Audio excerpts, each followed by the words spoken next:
Eurolamp WRT, suur tänu nendele selle eest, koostöös ralli.ee-ga. Enne rallit leppisime kokku, tegisime fännidele särgiloosi.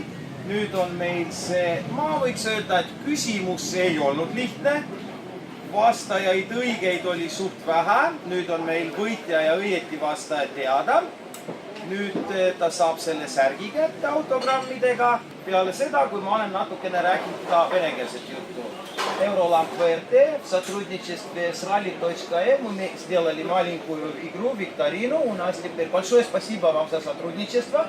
У нас теперь победитель есть, которому вы передаете со своими автографами рубашку.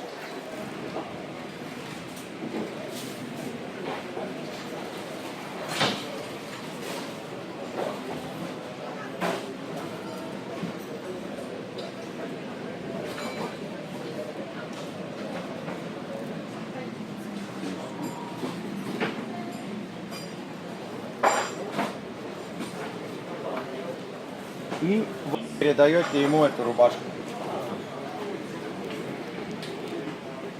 Palju õnne. Särk ilusti lahti, kõik näeks, autogrammid olemas. Nii, nüüd räägime sinuga. Tere! Kes sa oled? Kristo.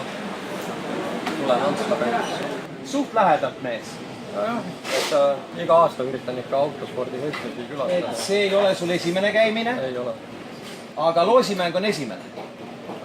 Rallis jõvad küll, aga muidu Facebooki mängudes oled osalenud? Kõvasti, et eelmine aasta üle 40 võidu tuli. Et sa oled ikka juba enne ka kraami või? Et siis suht õnnelik käsi. Isegi ajalehes oli artikkel, et pidevalt võidavad, et mismoodi. Tuleb välja, et kellele on ette nähtud, sellele tuleb. Nii, suur tänu, osale mängudes. Saame näha, mis saab edasi. Kõik head.